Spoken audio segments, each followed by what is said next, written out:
Hey everyone, welcome back to the channel. Today, we're going deep, really deep, into one of the most pivotal roles in world history, and that is the papacy. We're talking about the top 5 best popes in history, the men who shaped the Catholic Church and, by extension, Western civilization in ways that still resonate today. In this series, we will explore 5 such extraordinary popes.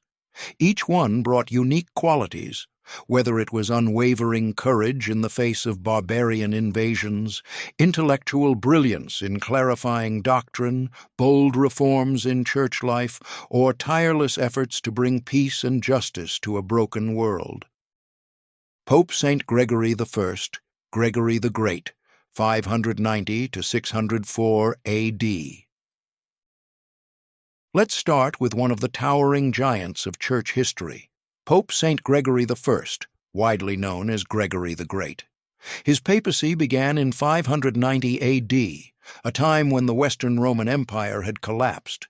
Europe was descending into what some call the Dark Ages, and barbarian tribes roamed unchecked. The world was chaotic, fragmented, and deeply uncertain. Into this storm stepped Gregory, a man whose leadership would bring stability and hope to a crumbling civilization. Before becoming pope, Gregory was already a man of remarkable dedication and intellect.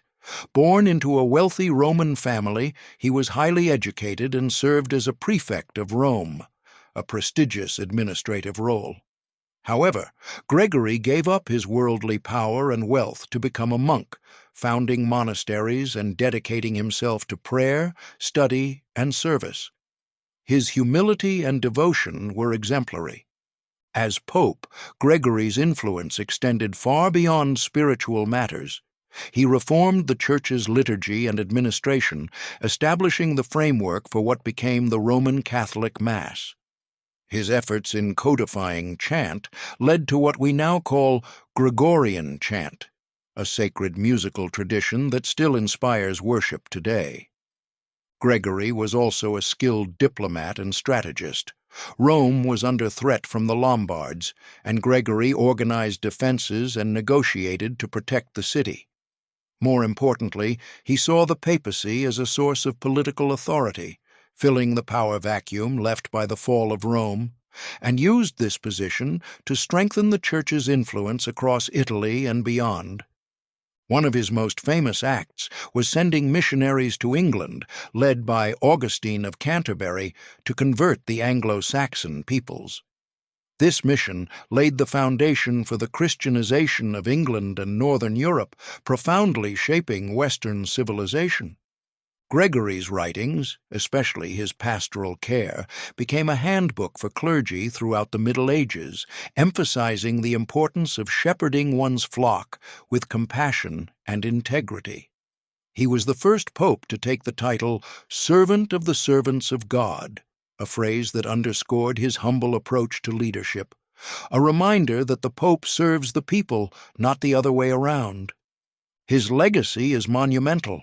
A pope who preserved the Church's spiritual and temporal authority during the collapse of an empire, who inspired music and worship practices, who sent missionaries that changed the religious map of Europe, and whose teachings guided generations of priests and bishops. For these reasons, Gregory the Great remains one of the best and most beloved popes in history. Pope St. Leo I, Leo the Great, 440 to 461 A.D. Now, let's travel a bit earlier in history to meet Pope St. Leo I, known as Leo the Great. His papacy took place during one of the most critical and dangerous periods of the late Roman Empire. Leo served as pope from 440 to 461 A.D., a time when Rome was under constant threat from invading barbarian tribes and political instability was rampant. Yet Leo's courage and intellect elevated the papacy to new heights of influence and authority. Leo's background was humble, but he rose through the church ranks due to his exceptional skills in theology and leadership. As pope, he faced enormous challenges. The Western Roman Empire was disintegrating, and the city of Rome itself was vulnerable to sack and destruction. One of Leo's most legendary moments was his encounter with Attila the Hun in 452 A.D. Attila was a fearsome warlord leading a vast army across Europe, and Rome was his target. According to historical accounts, Leo personally met Attila and persuaded him to turn back, sparing the city from destruction. While some historians debate the exact details, this event solidified Leo's reputation as a spiritual leader with immense diplomatic power. Leo was also a brilliant theologian. He authored the Tome of Leo, a detailed letter that clarified the doctrine of Christ's two natures, fully divine and fully human, a central tenet that was debated fiercely at the Council of Chalcedon in 451 A.D. His articulation helped unify the Church's teaching and combat heresies that threatened to divide Christianity. Furthermore, Leo emphasized the primacy of the Bishop of Rome, the Pope, as the spiritual leader of all Christians, asserting that the authority of Peter, the first pope, was passed down through the succession of Roman bishops. This helped to solidify the papal office's power over other bishops and patriarchs. In the midst of political chaos, Leo was a stabilizing force. He worked tirelessly to care for the poor and organized relief during famines and plagues.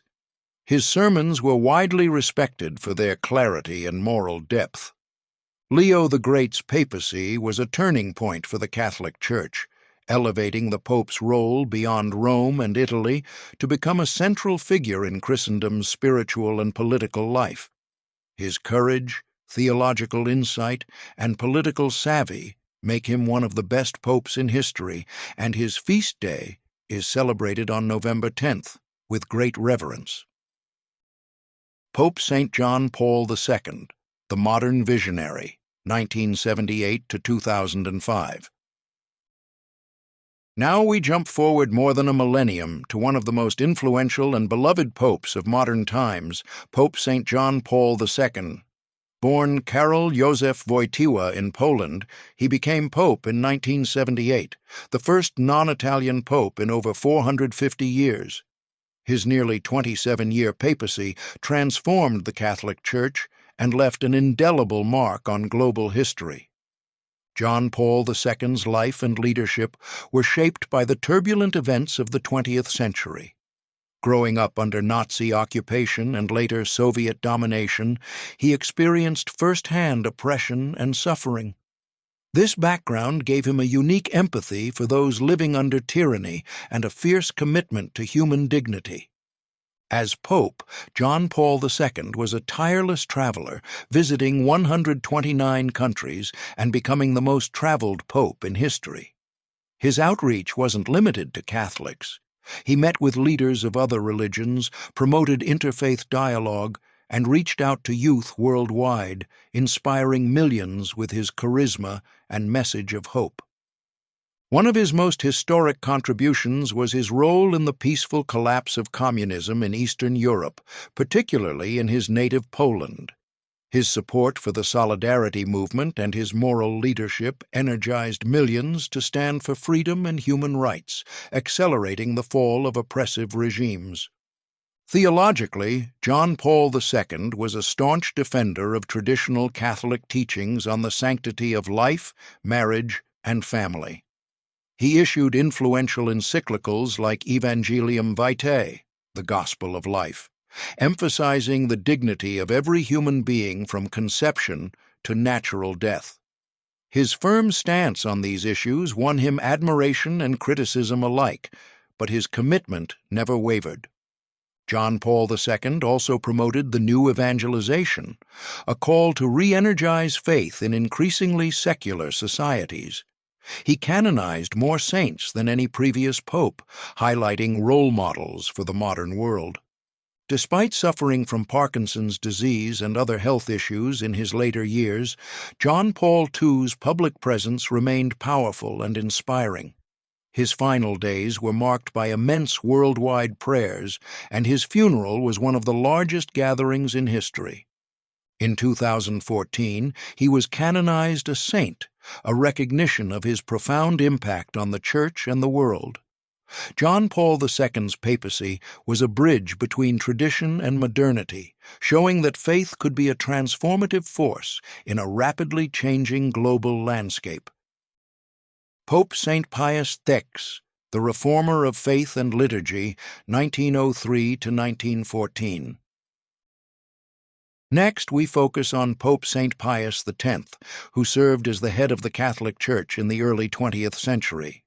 His papacy, from 1903 to 1914, was marked by a passionate commitment to renewing the spiritual life of the Church and combating modernist trends that he believed threatened the purity of Catholic doctrine. Born Giuseppe Melchiorre Sarto in northern Italy, Pius VI came from humble beginnings but rose steadily through church ranks due to his deep faith and pastoral zeal. As Pope, he faced the enormous challenge of addressing widespread theological errors labeled modernism, an intellectual movement that sought to reinterpret church teachings in ways that conflicted with traditional doctrine.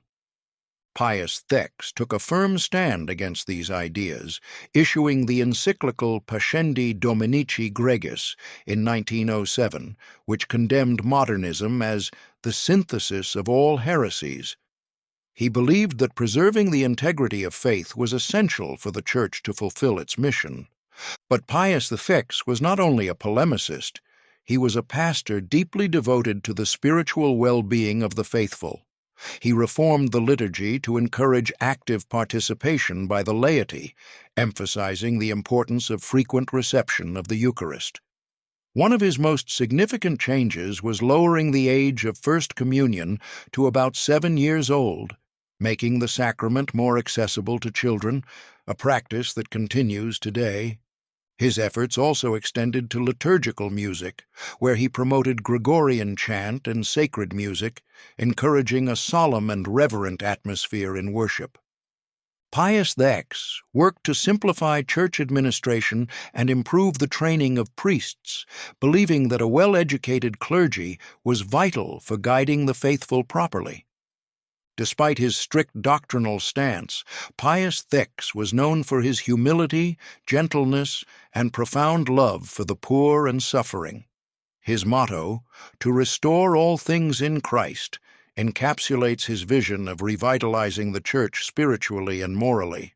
He died in 1914 and was canonized in 1954, a testament to the respect and admiration he garnered for his reforming spirit and deep holiness. Pius X's legacy endures in the ongoing emphasis on Eucharistic devotion, liturgical participation, and doctrinal clarity within the Church. His papacy was a crucial turning point that helped the Church face the challenges of the modern world without compromising its core beliefs. Pope St. Innocent III, the powerful reformer and statesman, 1198 to 1216. Now, let's explore the life and legacy of Pope St. Innocent III, one of the most influential and powerful popes of the Middle Ages. His reign from 1198 to 1216 was marked by bold political moves, religious reforms, and shaping the medieval Church's role as a dominant force in Europe. Born Lotario dei Conti di Segni into a noble family in Italy, Innocent III was a brilliant scholar and lawyer, educated in Rome and France. When he became pope at just 37 years old, Europe was a patchwork of kingdoms and principalities often at war and rife with corruption. Innocent III saw the papacy as a divine instrument to restore order and spiritual purity. His papacy is noted for strengthening the authority of the pope over secular rulers. He famously asserted the supremacy of spiritual power over temporal kings, claiming that the pope is judged by no one and had the right to depose emperors and kings who defied the Church. This led to tense conflicts with monarchs like King John of England and the Holy Roman Emperor Frederick II. Innocent III also convened the Fourth Lateran Council in 1215, one of the most important councils in church history. The council issued over 70 decrees, shaping doctrine, reforming clerical life, and setting standards for sacraments and Christian living that would influence the Church for centuries. He vigorously promoted the Crusades, particularly the Fourth Crusade, intending to reclaim the Holy Land from Muslim control. Though the crusade famously diverged with tragic consequences, Innocent's commitment underscored his vision of a united Christendom under the Church's leadership. Innocent III also played a key role in the establishment of new religious orders, such as the Dominicans and Franciscans, which revitalized church life through preaching, poverty, and education. He was a prolific writer and theologian whose teachings emphasized the Pope's pastoral role as well as his supreme authority. Innocent was deeply committed to defending the faith, combating heresies, and encouraging moral reform among clergy and laity alike. Despite wielding immense power, Innocent III also showed remarkable pastoral care, often intervening to protect the poor and promote justice. His papacy marked the high point of medieval papal power, when the Pope was not only a spiritual leader, but also a key political player shaping the destiny of Europe. Innocent III died in 1216, leaving a legacy of strong papal authority, comprehensive church reform, and a vision of a Christian society united under the Pope's guidance, a vision that influenced the Church's role well into the Renaissance.